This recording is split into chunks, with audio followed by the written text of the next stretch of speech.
अस्सलाम वालेकुम दोस्तों, मेरा नाम है हसीब शफकत और आप देख रहे हैं हंसी टीवी।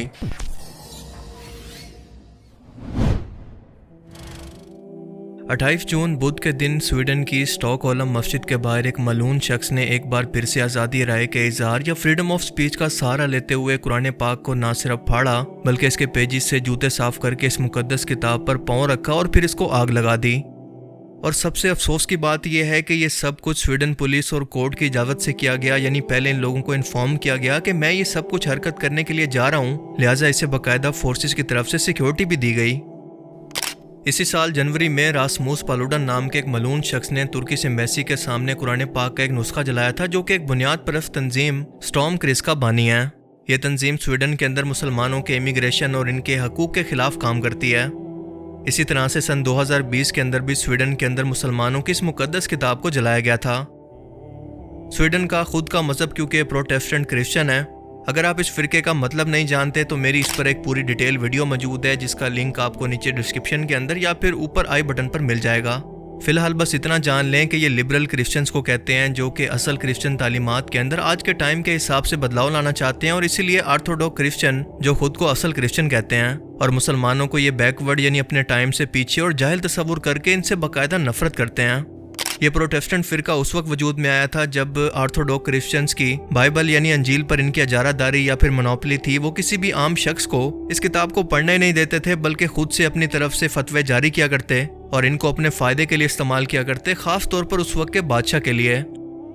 दूसरी तरफ इंटरनेशनल मीडिया ने जलती पर तेल का काम किया और इस्लामोफोबिया को स्वीडन के अंदर इंतहाई तेज़ी से बढ़ा दिया है।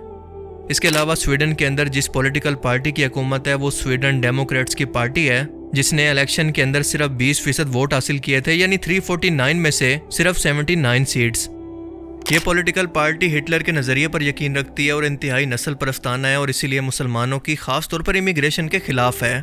वक्त के साथ साथ स्वीडन, नॉर्वे और फिनलैंड जैसे मुल्कों के अंदर इस्लामोफोबिया और मुसलमानों के खिलाफ नफरत में मुसलसल इजाफा देखने में आ रहा है।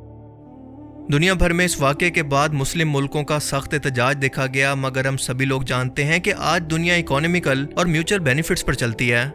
मसलन ये एहतजाज भी सिर्फ उसी सूरत के अंदर फ़ायदा मंद है जब तमाम मुसलमान ममालिक स्वीडन से सफारती ताल्लुकात ख़त्म करें, इनसे ट्रेड ख़त्म करें, इनके तमाम प्रोडक्ट्स का बाइकआउट करें और तमाम आलमी फोरम पर इनकी हिमायत को ख़त्म कर दें, जैसा हाल ही में रशिया ने किया।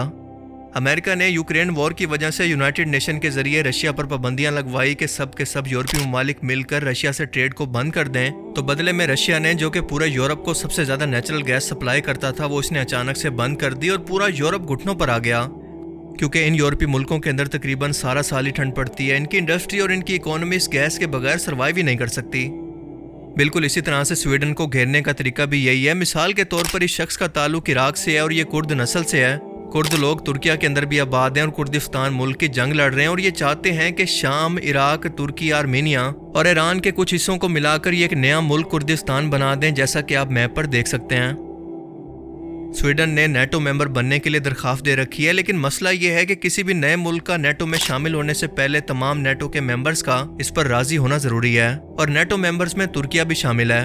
अब ऐसे मौके पर इस तरह की हरकत से तुर्की के अंदर शदीद गम और गुस्सा पाया जाता है। इसकी आवाम शदीद एहतजाज कर रही है, लिहाजा तुर्की किसी भी सूरत इस रुकनियत की हिमायत तो किसी सूरत नहीं करने वाला। इसका कहना है कि कुर्द नस्ल परस्तों और बागियों को स्वीडन पनाह न दे, पर स्वीडन अपने मतलब के लिए इन ताल्लुकात को बेहतर करना चाहता है, और यही वजह है कि फ़ौरन से स्वीडन के वज़ीर आज़म वुल्फ क्रिस्टनसन ने भी इस वाक़े की मज़म्मत की। नेटो ने भी इसकी मज़म्मत किया है।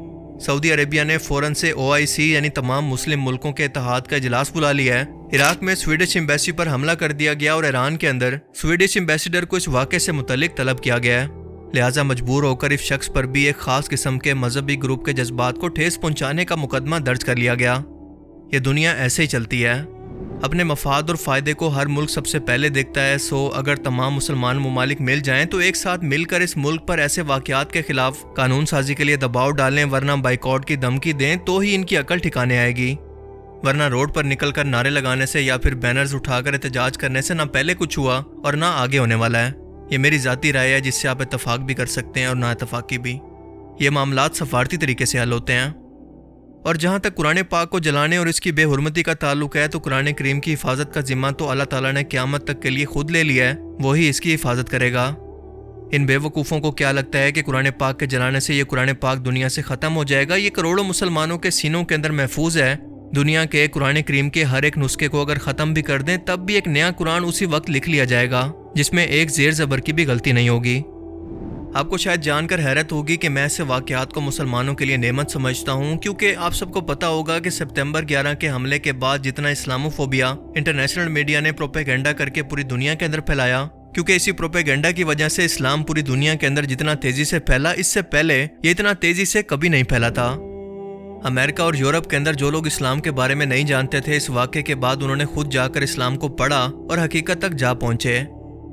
آج ان کی نسلوں کے اندر مسلمان بچے پیدا ہو رہے ہیں جو امریکہ اور یورپ کے اندر مسلسل بڑھ رہے ہیں، یہاں تک کہ اسلام پوری دنیا کے اندر سب سے زیادہ تیزی سے پھیلتا ہوا مذہب بن چکا ہے، اور اس واقعے کے بعد بھی یقیناً ایسا ہی ہوگا۔